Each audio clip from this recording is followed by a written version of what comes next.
always seen ahead. Hindi pa po namin nakikita pero nakikita naman po. And thank you once more for giving us this privilege and this wonderful opportunity to learn something new. We give you praise, we give you honor, we give you glory. In Jesus' mighty name. Amen. Amen. So, ito na tayo. Kasi hindi na natin yung tayo kasi tayo di mas pray. Nakakawin siya po natin. Kaya is also so nice for ourselves.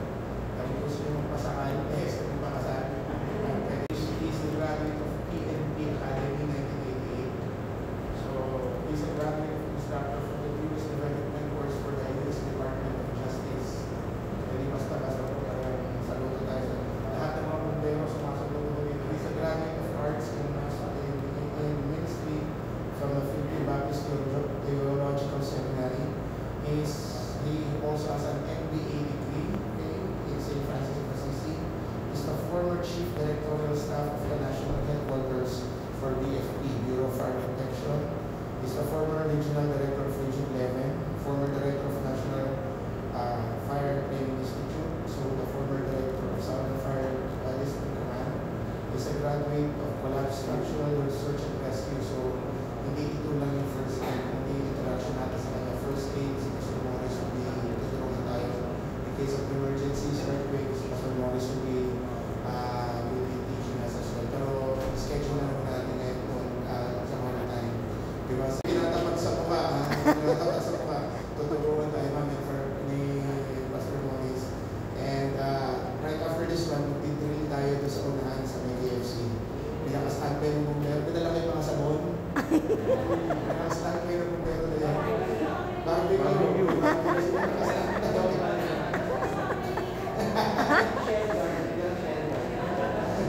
And he's a graduate of Security Professional Trainers Training Course. And he's a graduate of Scout Ranger Orientation Course. So all around us, si Pastor Morris. Everyone welcome to the stage. Pastor Morris, Pagkakali sa inyo lahat. Good morning po, Pastor.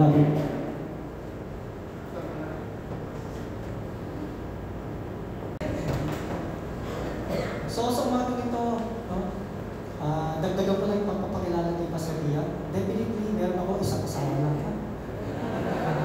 At 4 na anak, kaklase ni Joseph yung isa. So, graduate po ako ng Philippine National Police Academy.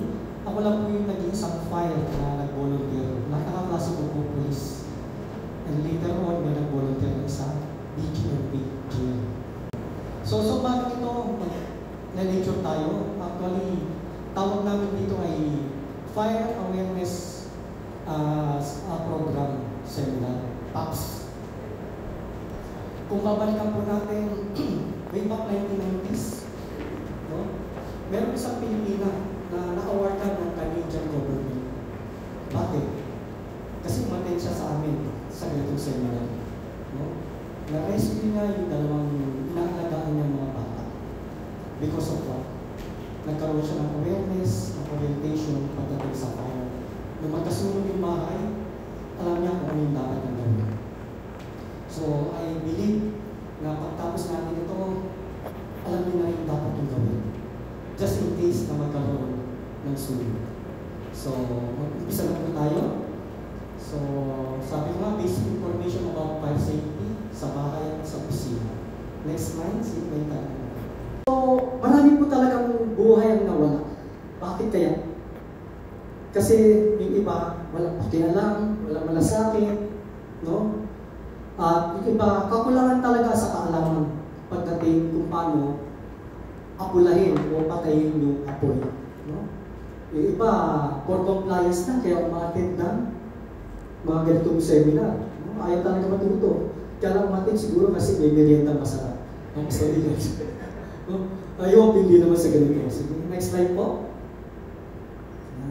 Tandaan po natin, we need to understand. Gano'n ka bang kayaman o kahirap? Saan man po tayo nakatira? No? Kahit sabihin mo pang fireproof yan. No? Hindi po tayo exempted pagdating sa sunog. Even as kami pong mga bumbero, marami pong bumbero na sunugan na. No? At marami ding pagkakataon, ang bumbero naliligtas. Kaya nga nagreklamo yung mga kapitbahay niya. Sunog lahat daw yung bahay sa paligid, bakit lang daw yung bahay ng bumbero ang siyang nakatayo? No? Meron po mga ganung instances. No? Expose po tayo lahat pagdating sa panganib ng sunog. Next slide. At ito na po yung panahon, kaya po tayo nandito lahat. No? Maganda yung initiative ni Pastor Ian, siyempre sa tulong na rin kapatid. No? Para ma-improve at mag-level up po yung ating kaalaman pagdating sa panganib ng apoy. Kung hindi man natin ito ma-minimize o ma-eliminate, ang importante tayo ay handa. No? Next slide. Bakit ko sinasabi yan? Kung tayo pamilyar yung ozone, nabalitaan nyo na yan? Grabe po dyan. No? Ilan po yung namatay? 160. No? Nakita po nyo yung damage, 15 million. Next slide. Thank you, sir. Good morning. Tag-fire. Po kayo na ito.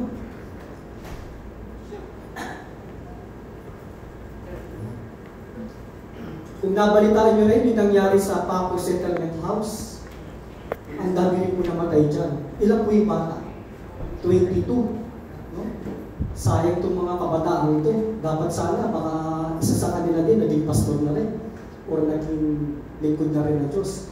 Kaya lang sa kakulangan. No? O yan, yung hotel, nabalitaan niya, hindi pa sana sila mamamatay. Dahil nga sa kapabayaan na rin. No? Kung mapapansin ninyo, no? May mga drills, yan na lang ng bata. Namatay po, imagine, no? 75. Buti na lang, Christian na sila. Nasa langit na sila siguro. No? Pero dapat nga, kung makita nyo, hindi po sila nasunog. Ang sanhin ang kinamatay nila? Suffocation. Kung ikaw ay marunong, hindi ka pa rin pwede mamatay nga. Alam mo yung dapat mong gawin. Kung usok-usok lang din. No? Pero kung tumagal na, wala ka na rin magagawa. Usually, pag may mga usok, magbasa ka lang ng panyo o yung damit mo, ilagay mo na sa ano mo. Makakasurvive ka for how many minutes pa rin siguro. Next slide. Yan, sa Paseco compound. No? Just imagine ilan po yung pamilya ang nawalang tahanan. No? Kita niyo po yung damage. 40 million. So, mayroong agam-agam, may haka-haka, may kuro-kuro. Bakit doon nasunog yan? No? Si squatter daw, sabi sinadya. May mga ganun mga haka-haka. Next slide. Sige po. Yan.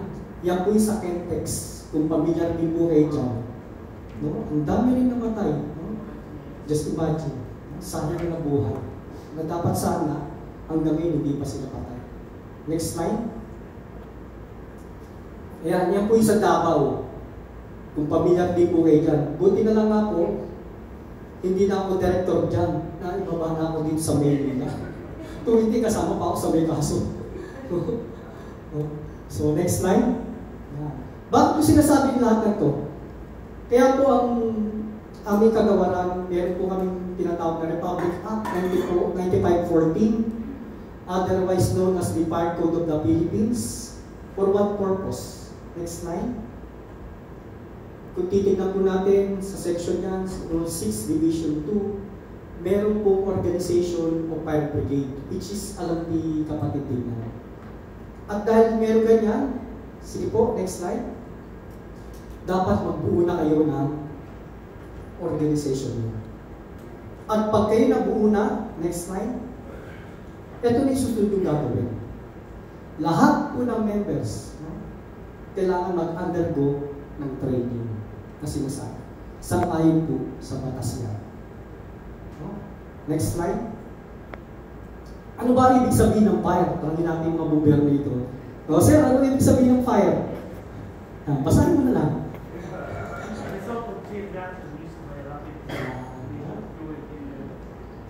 Very good. No? Naging estudyante ko niya sa National Fire Training Institute. No? So, makita po ninyo, no? Meron tatlong bagay. No? Fuel, heat, and oxygen. Next slide po. Yan. Triangle of fire. No? Kung merong triangle of fire, may sinasabi din love triangle. No? Bakit nagkakaroon love triangle? Pagka nagkaroon ng love triangle, di ba nagkakaroon din ng apoy? Magkakaroon ng sunog. No? So, ano pong dapat gawin? Next slide. Mamaya na pala. No?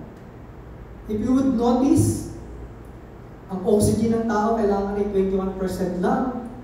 Pero para magsimula ang isang sunog, kailangan 60% lang para magkaroon ng sunog sa oxygen. At yung tinatawag po natin mga fuel, ito po yung solid, liquid, and gas. At ito yung init naman na siyang para magsimula ang apoy. Sige po. Ano po yung sinasabi dyan? Alisin mo yung isa dito at hindi mo magkakasunog.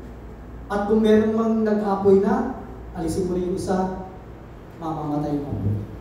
No? Parang yung tao, di ba? Alisan mo ng oxygen niya, mamamatay yan. So, ganun din po ang apoy. Next slide. Yan. Understanding the nature of fire. Paano mo nagsisimula ang apoy? At ano ang mga dahilan? At paano ito kumakalat? May idea ba tayo dito? Wala? Sige, next slide. Yan. Sabi nila, ang dahilan daw ng pagkakasunog ay natural. Ano na ba yung mga natural? Kidlat. Ano pa?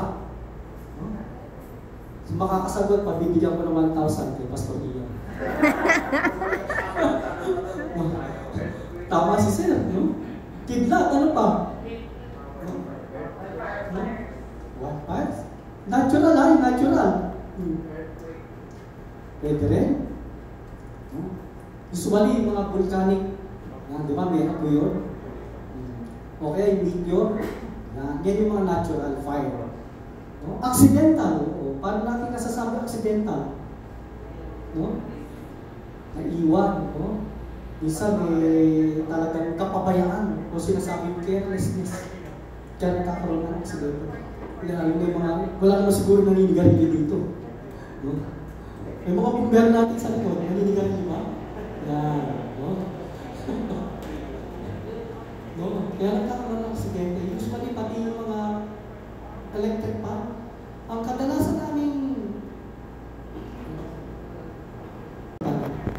kaya ang advice ko, pag tayo ay gagamit ng electric pan, huwag yung isasagad ng number 3. 2 lang.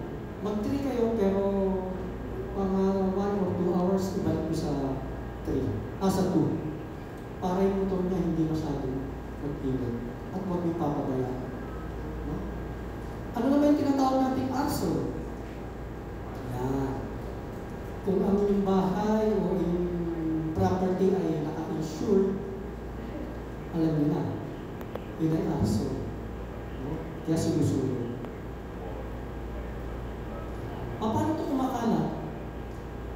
May tinatawag po kami yung conduction o direct contact. No? Yung direct ang naaanuan ng apoy. No? Ano pa? Through electromagnetic waves rays o yung sinasabing radiation. So kung mapapansin ninyo, no, eto yung bahay, bakit yung kabila nasusunod din? Yung kaninang kwento ng taga-admiral, no? Because of radiation. Kaya ang ginagawa po ng bumbero dyan, di ba? Kino-overexposure natin. Binabasa yung kabila. Para yung radiation hindi mag-transfer doon. At yung ikatlo, yung sinatawag namin convection or heat transfer movement of a gas or liquid which the warmer parts move up and the cooler parts move down. Kung mapapansin niyo bakit yung building nasunog, samantalang yung apoy nasa taas, tapos bumaba. Yan ang tinatawag ng convection. Na-experience ko po yan way back 90s. Sa Makati, yung building na isang malaki doon. Ito lang yung fire station sa Ayala. Halos siguro 500 meters lang yung building na sunog.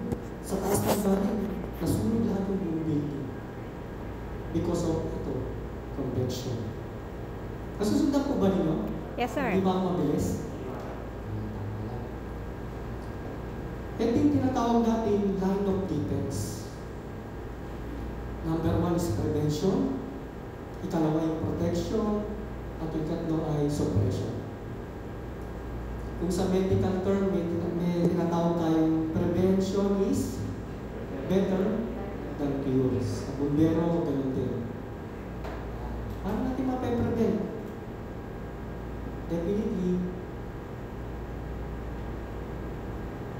yung ating mga electrical, no overloading. Diba?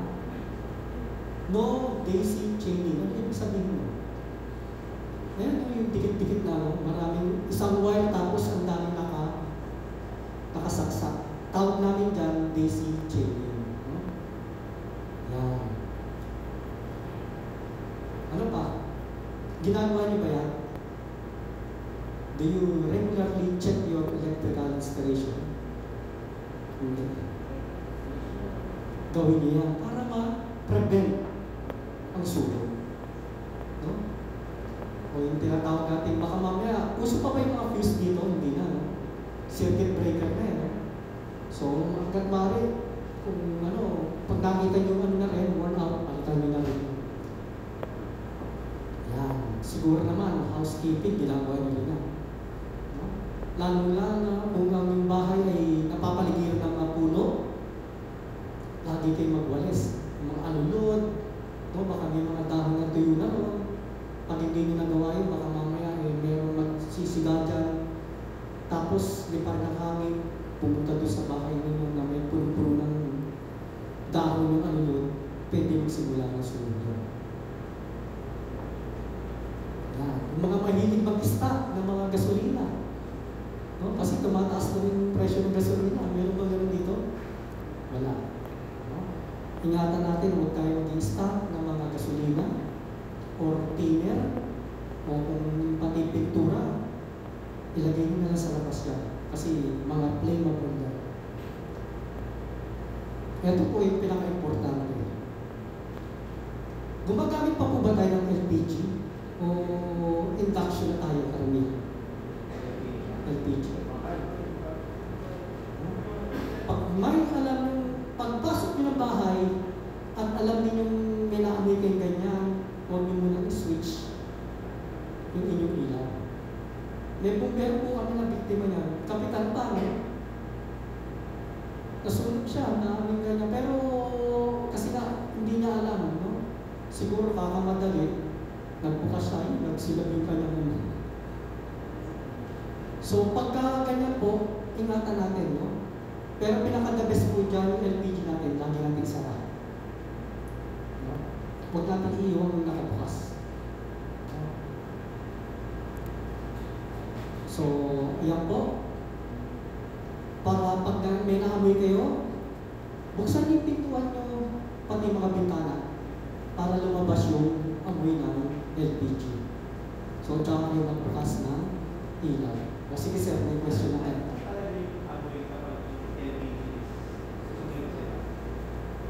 Hindi ko pa ba naka-experience yun?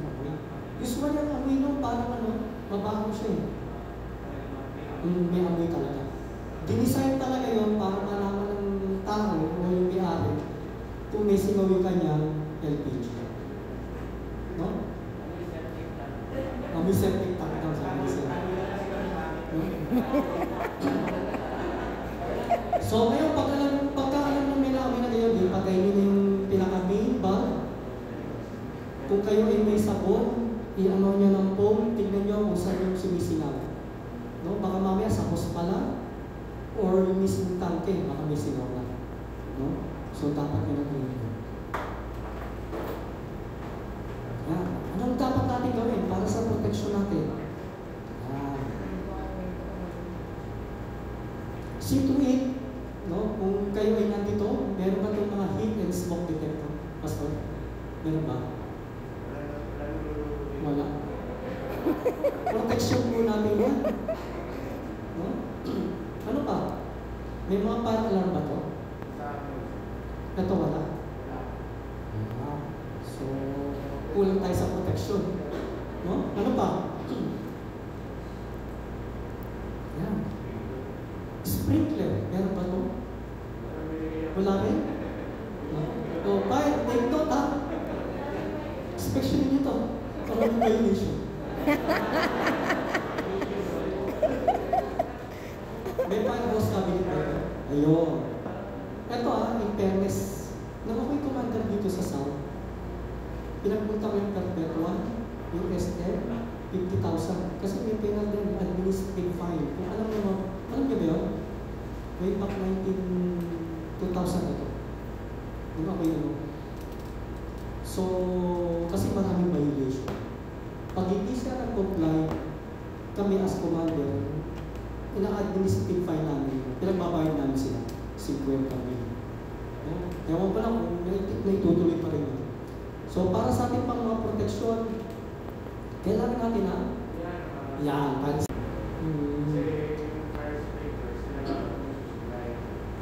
sa ating protection din yan. But remember, no, yung fire extinguisher po, parang ano lang yan, pang first aid lang. Kumbaga sa doktor, dali na rin sa doktor. Kasi pag hindi na kaya ng fire extinguisher, kailangan na talaga ng bumbero. Importante rin po ito na meron tayong emergency and signage. Which is nakita ko kanina parang gumawa ng signage si kapatid. No? Sa protection din natin yan. Yan. Kung kayo ay nasa loob ng mall, mahalaga rin. Dapat kabisado yung mall. Para just in case of fire, o hindi na fire, di ba? Magkaroon ng earthquake. Alam niyo, basta kayo mag-exit. Sabi nila, bakit ang bumbero libre sa sine? Bakit libre ang mga bumbero sa sine? Hindi, kasi may fire exit. Yung police na hindi, pinagbabayad. Walang police exit. So, kami mga bumbero libre. Hindi alam niyo na, no? Mga bumbero, ang bumbero natin. Palakpakan natin mga bumbero sa bumbero. Courtesy of Colonel Isidro yan. Ano pa? Para sa ating proteksyon, kailangan natin ng mga fire exit door. At etong ladder, nakita ko may ladder naman sa baba. Ito ikatlo natin ang line of defense sa operation. Usually, ang nagtatrabaho niya, yung lihitin ng mga bumbero na natin. No? At katuwang natin yung ating mga NGO or mga fire volunteers. So, kailangan natin mag-train tayo pagdating sa mga response. Kayo mismo, pagdating sa bahay, pwede nyo maling sarili nyo. No? Just in case na paano may gagawin mo. Ano ba yung klase ng apoy o sunog na sasama? Meron po tayong tinatawag na class A. Ano po ito? Ito yung mga kahoy, papel, tela, ano ba, rubber, and other solid that will burn. Class B. Ito po yung mga grease, oil, gasoline, and alcohol. At yung ating class C, pertaining to electrical.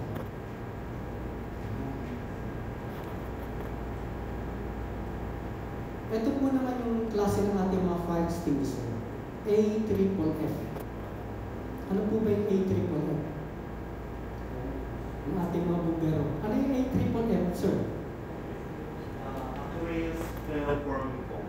Very good, no? Yun po ibig sabihin ng aqueous fill forming foam. No? So, saan po ito ginagamit? Sa class A and B fires lang. No, hindi po ito pwede pang electrical.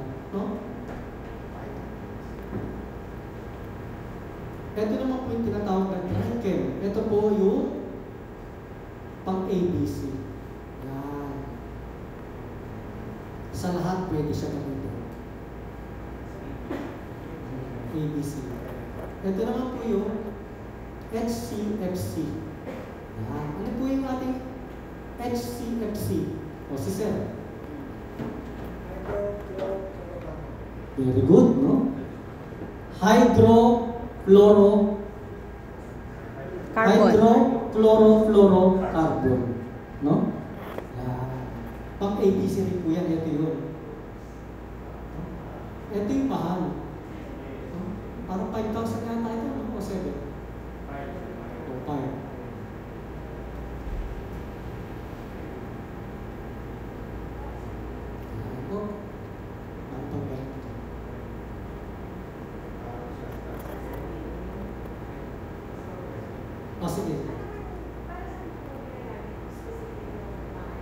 Ito mahal? Usually, kaya ito mahal, unang-una, environmental friendly ito. Tama po, mga bumbero? Tsaka, wala itong residue. Unlike itong pula, parang nagbulbos nito. Mamaya makikita natin. Pero para sa akin, mas effective. Kasi maganda yung content ng kanyang chemical. So, okay din naman ito. No? Pero regardless sa dalawa nito, pag ang apoy ay malaki na, hindi na kaya. Mamaya i-discuss natin yun. No? So, ito po yung kung paano natin gamitin yung fire extinguisher. Yan. Meron po siyang pin. Mamaya i-demo ko to. And then, pag tinanggal mo yung pin, ano yung susunod? Letter A? Aim. Yan. Saan mo yung aim? Siyempre, kung saan yung base of fire, doon mo siya aanuhan. Kasi yung iba sa ibabaw ng apoy, akala nila doon eh. Kung saan talaga yung base ng fire, doon mo siya i-aim. And then squeeze, ito po. And then sweep. No? Kung kayo ay sanay magwalis, sigurado ko alam na alam niyo. No? Importante po na matutunan natin ito. No? Mahirap yung meron lang tayo sa bahay. Just imagine, ano? Kung baga sa pulis, dapat alam mo, no? Kung paano gamitan ng yung baril. So, ganun din. Tayo ay hindi tayo mga bumbero, alam natin kung paano natin ito gamitin. No? Ako may upper class ako, no? Sumalangit nawa siya. Inisyuhan siya ng baril. Hindi niya alam yung kanyang baril ay floating yung kanyang hammer, yung firing pin. May mga ganun baril eh. So, napatay pa siya sa loob ng karami. Hindi niya alam kung paano. Mamaya ano ko rin yun. Hindi niya alam kung paano gamitin. Sure ka na parang dapat kung baga sa pinamiliarize mo kung paano familiarize ka kung anong way. So, ganun din tayo. No? Hindi ko meron tayo sa bahay nito tapos hindi ka naman familiarize. Useless na. Akala mo, binabato. Diba?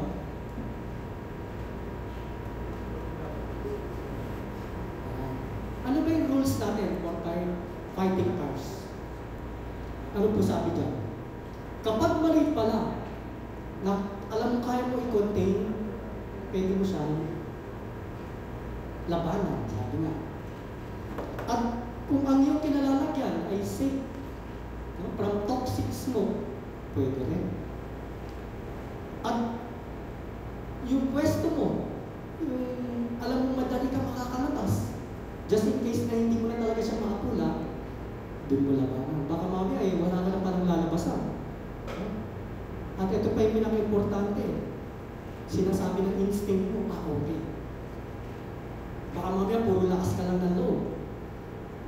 Isa ka pa sa maging biktima. Huwag na lang.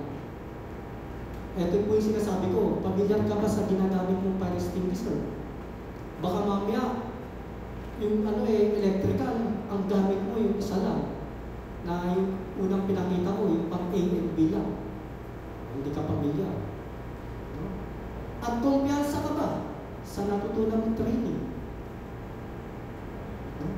Labanan mo yung sulo. At ito yung pinaka-importante rin, common sense. Lahat naman po tayo may common sense, di po ba? Never fight a fire if kung ano din nakalagay ka. Kung hindi mo alam kung ano yung nasusunod. Ano ba yung nasusunod?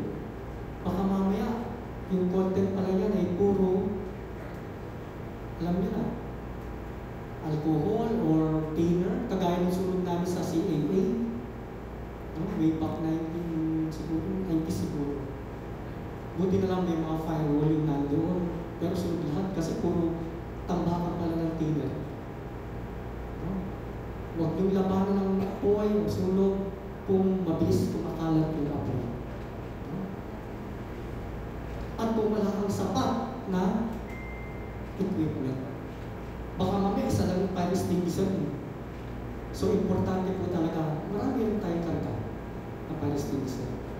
Kung tayo nasa bahay, kung may stock kayong isang drum na tubig, importante rin yun. At meron kayong blanket, importante po yung blanket, makapal, ilubog nyo sa tubig. Takpan nyo yung nasusunog kung maliit pa lang yung pool. Kahit wala kayong fire extinguisher, ang importante doon, nawalan ng oxygen yung mamamatay na po. So, yun yung gagawin nyo.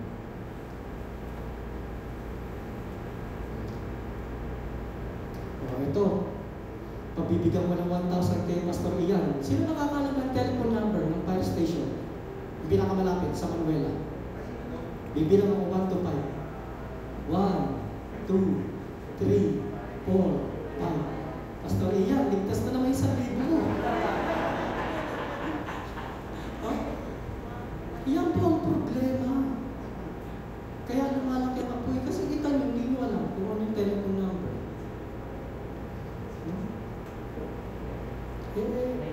Baka nga yung telephone number din ng misis niya, hindi nyo alam, ang Mr. Joe. Fire department pa kaya. Ano number natin? 89-4109, di ba? Tama ba? Sa Manuela?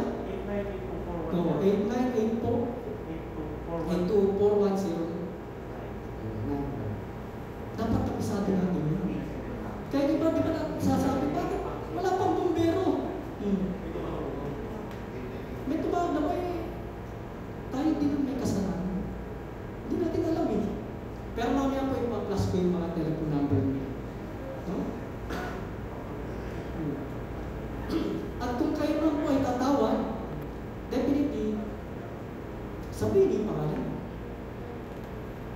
Sa yung location. Baka mamaya dito sa Manuela. Ang dami pala Manuela. Ilan ang Manuela? Oo, kita mo na. Ano yung landmark? Ano yung nasusunog? Bahay ba? Rubbish fire ba? Baka mamaya, basura lang yan? O grass fire ba? Sabihin nyo. At iba nyo yung telephone number nyo. Kasi marami po, yung mga sibilyan, lalo na paghating gabi, tumatawag sa bumbero. Na-experience ko yan. Minsan natulog po ako sa isang, dito sa Makati, katabi ko yung operator. Ako yung nakasagot. Ating gabi po yun ha. Sabi sa akin, no? Pwede makisindi.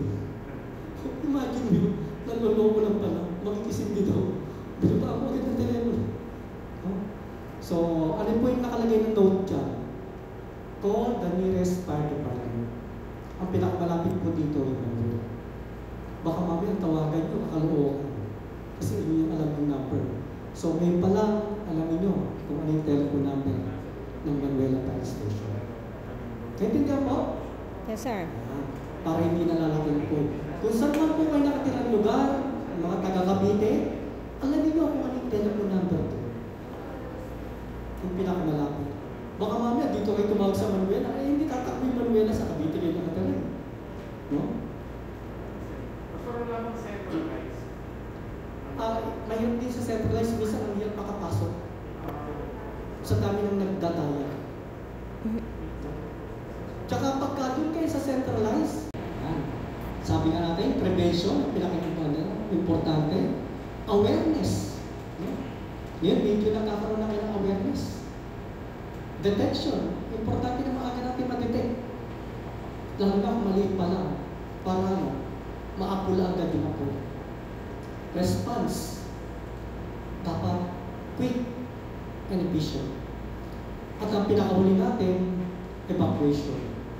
Yan ang magiging last resort natin. Ano yung guidelines natin? No? Alert! Kung kayo may pito, importante rin yun.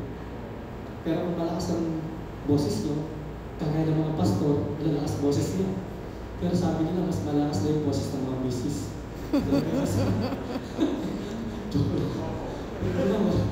No? Alert natin sila. Leave the house immediately as quick as you can.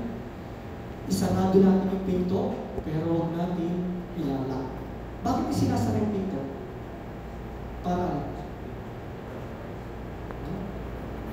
Para mabawasan yung oxygen nyo. Makakatulong din yun. And of course, don't panic. remain calm. Pero usually, at lagi natin reaction, di ba? Nagpapanik tayo eh. Sa sobrang panik natin, nabubuhat natin yung refrigerator, di ba? Eh kami, yung Pastor Mia, pag kami nagpanik, misis namin binubuhat na.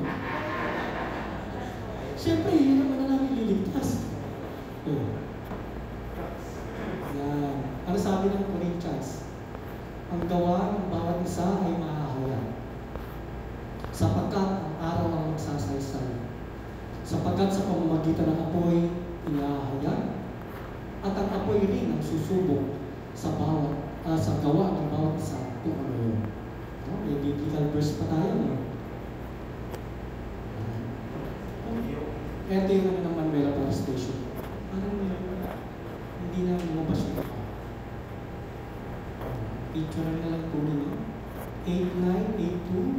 8982-4109. Pero kung kayo po ay taga-Cavite, alagay niyo po yung number doon. Kung kayo naman ay taga-Makati, alagay niyo rin yung pinakamalaki. Para mabilis po yung response nila. Ang bumbero po, within 5 minutes kung natawagan ninyo, andyan na. Tama ba yun? Minsan wala pang 5 minutes. Noong panahon namin, ako as commander, ako mismo tumatawag. Tinitignan ko kung gano'ng kabilis yung kanilang response. Inuurasan namin yan. No? So, ganun din po. Dito sa Las Piñas, subok na namin yan, mabilis ang mga bumbero dito. No? Tama ba yun? Mga ano? Okay? Thank you and God bless.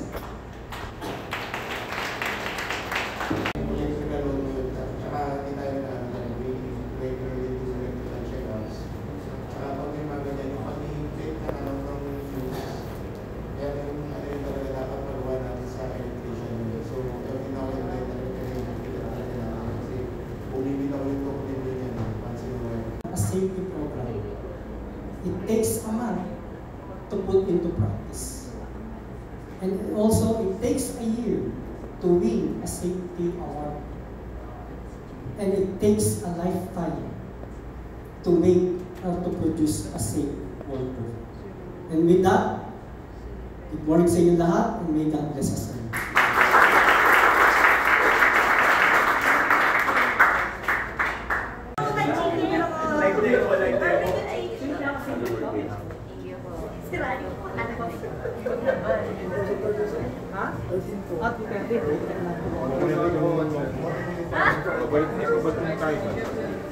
Magbabarket tayo mamaya. Ay, hindi.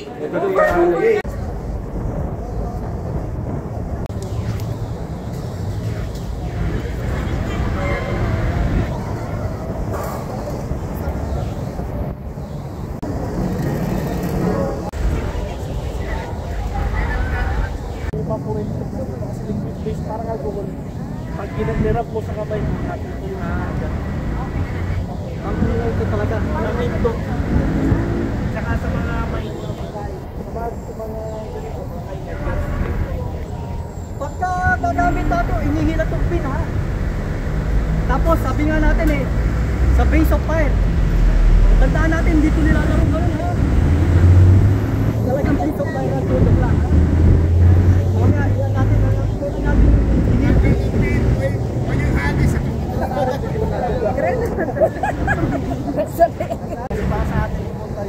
against the wind.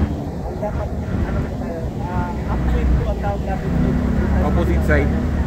Opposite. Dito ka dapat. Tapos para pa ganun ha. Ang distance mo po sa apoy dapat ay mga 1 meter to 1.5 para pa mas effective yung ballistic. 1 meter. Hindi pala dapat malapit. Pan-indoor daw ba yun? Malapit. Indoor to. Ewan ko Siya hindi kasi makalat. Wala kasi siyang ready. Okay. Tapos ang kalog, alam ko ganito pag kalog.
Oo. Mabigat. Hindi ba rin for safety yan eh.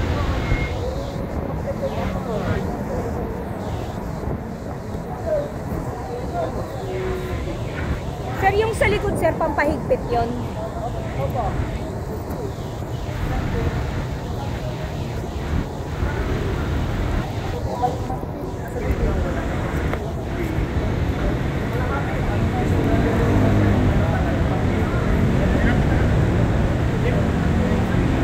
Alam niyo naman kung gamitin ito ano?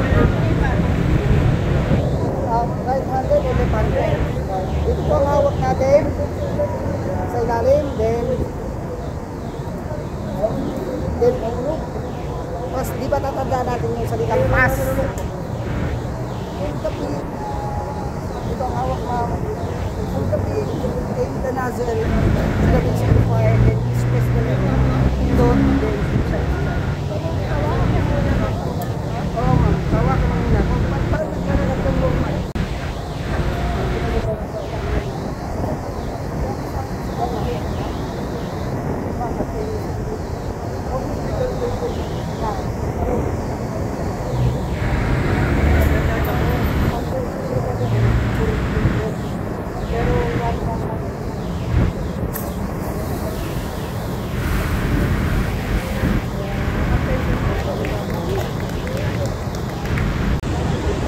Siya na maputol to. Then, pull the pin. Aim the nozzle to the base of the pipe. Aim. Then, squeeze the lever. Ito natin siya, then swing side to side. Ito twist mo siya ma'am kasi manakalak pa siya. Ikutin mo siya. Hindi mo ba ma'am eh. I mean, Okay na. Ipupull mo na lang siya ma'am. Hilahin mo na lang.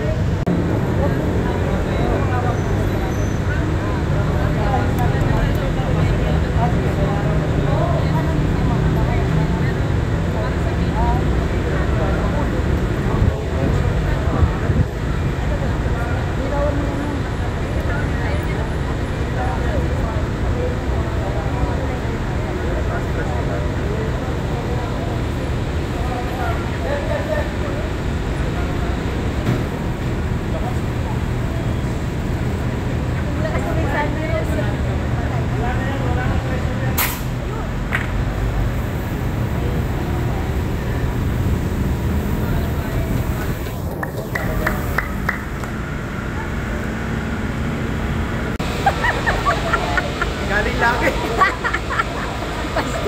Parang sugo, pastor ah. sayang. Hindi ko nakuha.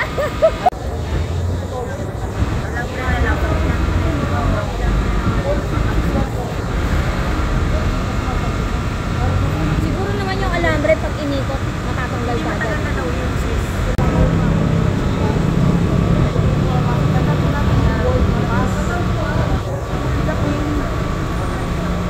Aim the nozzle, squeeze the lever, pero dito mo lang.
Alin!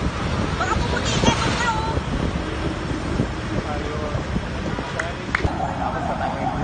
Kayong lahat. Nagbalay na po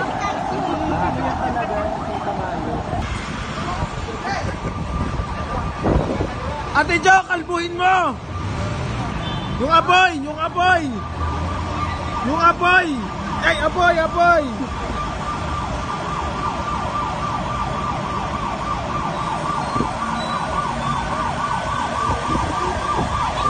Kalbuhin mo pa! Yung apoy!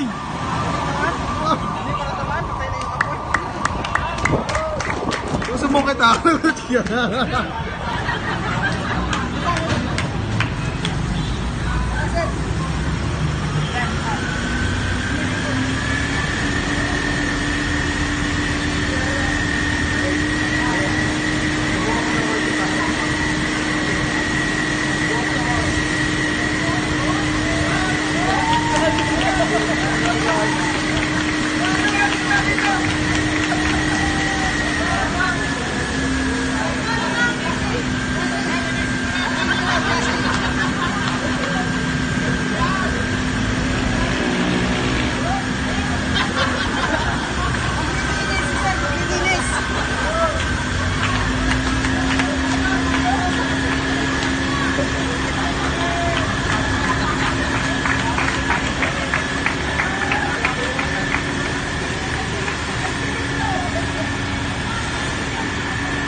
Go!